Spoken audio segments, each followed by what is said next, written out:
Hello students, कैसे हैं आप सब? In last lecture we were talking about the meaning and objectives of the planning, and we have discussed various committees and their responsibilities. Also we have discussed about the tournaments, what is the meaning of the tournament and what are the different types of the tournament. These all things we have discussed in our last lecture. Okay, so today we will talk about the knockout tournament. So what is the definition of the knockout tournament? When a large number of contestants or teams takes part in the tournament and the winner has to be chosen within a short period of the time, then a knockout or elimination tournament is conducted. In this type of the tournament, all the contestants are eliminated until only one winner is left at the end. So the team which is defeated once get eliminated, and there are no second chances given to the defeated team. And that this type of the tournament is usually organized in the tennis, badminton, basketball, and other games. Okay. So this is the procedure to draw the fixtures or seeding a team. So first we should aware about what is the meaning of the seeding a team. So what is the meaning of seeding? To make the contestant keen and interesting and to keep the tournament alive till the end, we restored the seeding. Seeding is a method employed to keep the players or teams which are ranked or reputed on account of their previous performances in separate halves or the brackets. If they stay in the same half of the bracket, they are kept as apart as possible so that they do not meet in the early rounds in the tournaments. If there are two seeds entries, then the top seed is placed at the top of the upper half and the second seed is placed at the top of the lower half. If the four entries are seeded, then the third seeded entry should be placed at the top of the lower half and the fourth seeded entry should be at the bottom of the lower half. We will see this in our example also. If buys are to be given, then the seeded players or teams should get them in order of their ranking or the seeding. Okay. So suppose there is a knockout tournament and there are four teams: India, Australia, Ireland, and the Zimbabwe. Okay. Now, before seeding, what happened? If India and Australia play against and one team will win, let us suppose India, and between Ireland and Zimbabwe, both are the weak teams, and Ireland win, and the final will become between the India and Ireland, and the winner, let us suppose, will be India. So there is final which is not interested because there is one strong team which is India and other is very big team Ireland. So final match will not become interesting. So for this purpose, what we will do? We will do like this. We will do a seeding. So we will organize first match between India and Zimbabwe, and the second match we will organize between Ireland and Australia. We know both strong teams are India and Australia. So the final will become between India and Australia, and let us suppose winner will be India. So this is the main purpose of the seeding, to make the tournament interesting and to keep the tournament alive till the end. Okay. So this is the meaning of seeding, and what is the meaning of bye? So bye is the privilege given to a team in the first round. The team which is given a bye enters in the second round without playing the first round. So when the number of entries in the knockout tournament is not a power of two, we have to give bye to the teams so that only four teams are left in the semifinals. So please note that when the number of entries in a knockout tournament is not in a power of two, if they are in a power of two, we will not give bye. If there are not in a power of two, we have to give bye to the team so that only four teams are left in the semifinals. And all the byes have to be given in the first round because a rest in the beginning does not give any advantage to a player or a team. So the number of byes should be in a such a way that the remaining number of contestants should be in the power of two. That means 2, 4, 8, 16, 32, and all are in the 2 to the power n. So to arrive the number of byes required, we subtract the number of contestants. Let us suppose it is 11 from the next higher power of 2. So if there are 11 contestants, so the next higher power of 2 is 16. So difference between the total number of teams and the highest even number is 16 minus 11, which equals to 5. So find byes will be 5 byes will be given, and byes should be distributed equally or as equally as possible between the upper and the lower halves. This is the procedure of giving bye, which is as follows. The first bye is given to the last team of the lower half. The second bye is given to the first team of the upper half. The third bye is given to the first team of the lower half. And the fourth bye is given to the last team of the upper half. And the next byes will be given in the same order, which is described as above. So these are the some advantages of the knockout tournaments. These are less expensive, helpful in enhancing standards of the sports, and it requires less time to complete the tournaments, and very minimum number of officials are required. Very less expenditure is incurred to the conduct like knockout tournaments. Since there is no second chance after losing a match, every team or player puts in his best effort. And very less wastage of time in this type of tournament, because if a team loses one game, it is out of the tournament. Also, very less requirement of arranging accommodation or other type of the facilities for the teams, since a team which has lost one game does not need to be accommodated in the next day. But there are some disadvantages also. Half of the competitors are eliminated from the tournament after their first contest. The final winning individual or the team may not be the best, because a single defeat of a good contestant or the team eliminates the contestant or the team.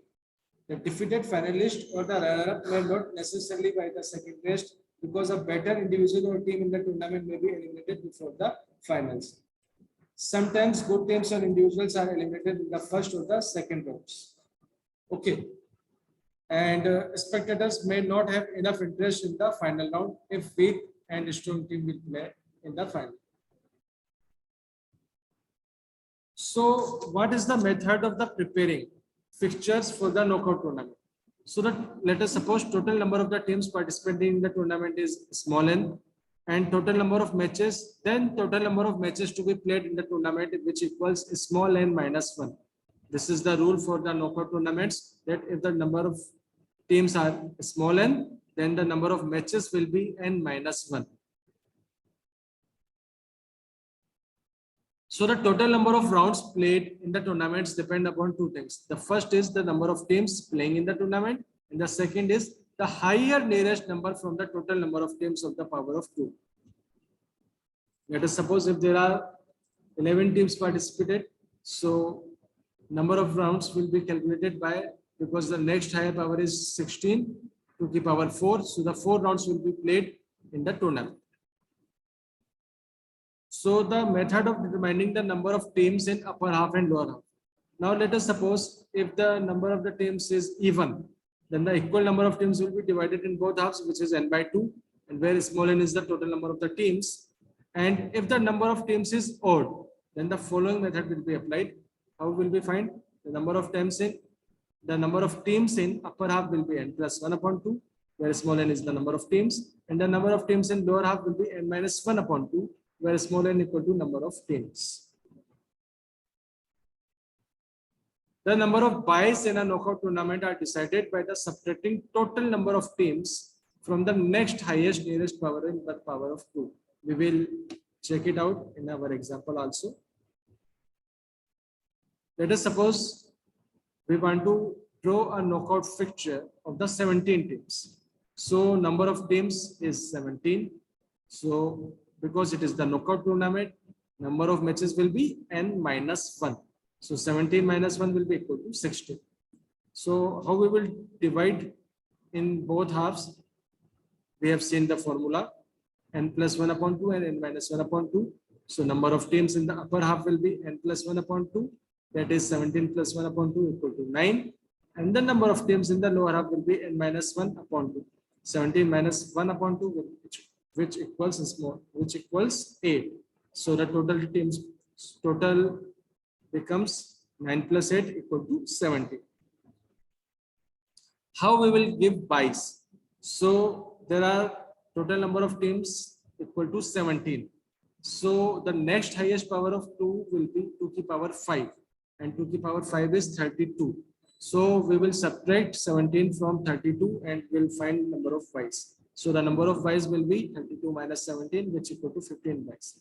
So in a first round, we will distribute 15 byes in all the teams, between all the teams. So the number of buys in the upper half will be NB minus 1 upon 2, that is 15 minus 1 upon 2 equal to 7. And the number of buys in the lower half will be NB plus 1 upon 2, that is 15 plus 1 upon 2 equal to 8. So the total rounds will be 2 की power 5, which equal to 8, which is the next highest power of the two of the total number of teams. 2 की power 5, so the rounds will be 5. So there is the chart of the 17 teams from A to R. We have given buys. Okay. So there are total number of 15 buys out of 17 teams. Only 2 teams are remaining, which we will not give buy. That is E and G. Okay. So there is a match between A and G, and let us suppose G is winner. Okay. Now in the second round, we will conduct a match between A and B. Let us suppose A is winner. Between C and D, let us suppose C is winner. Okay, between E and G, and let us suppose G is winner. Okay. I and J, J is winner. K and L, K is winner. M and N, N is winner. O and P, P is winner. Q and R is winner. Okay, now in the third round, there is a match between A and C. C becomes winner. Let us suppose there is a match between G and J. G is winner. Okay, K and N, K is winner, and between P and R, and P is winner. Now in the fourth round, there is a match between C and G. Let us suppose C is winner, and between K and P, let us suppose P is winner. And in the last round, which is the final round, there is a match between C and P, and let us suppose P is winner. So in between all the teams by this knockout tournament, we have found the winner, that is capital P. P is the winner. P is the winning team of the tournament. Now let us suppose we want to draw a knockout fixture of the 5 teams. So number of teams are 5, total number of matches are n minus 1, that is 4. Number of teams are divided in upper half, that is n plus 1 upon 2, 3. And the number of teams in lower half, n minus 1 upon 2, that is 2. So we will give number of buys. How? I have already told you how can we find number of buys. There is 5 teams. So the next highest power of 2 is 8. So 8 minus 5 equal to 3. So we will distribute 3 buys. Number of buys in the upper half is 3 minus 1 upon 2, which equals to 1. And the number of buys in the lower half will be 3 plus 1 upon 2, that is equal to 2. And how many rounds are there? There are 2 की power 3 rounds, because total number of teams are 5. And the next highest power of 2 is 2 की power 3. So 2 की power n. If there is 2 की power n, and here small n is 3. So there are 3 rounds in this tournament. So how we will conduct it? We have distributed 3 buys like capital. We have given buy to capital A, capital D, and capital E. There is a match between B and C. B is the winner. Now in the next round, A and B will fight, and let us suppose capital A is winner, and D and E will fight, and let us suppose D is winner. Okay. So the final will be between A and D, and let us suppose winner is A. So there are 3 rounds, 1 winner, 3 buys are there, and we have find our winner. So this is all about the knockout tournament. So friends, we will talk about league tournaments in our next lecture. Okay. Thank you very much.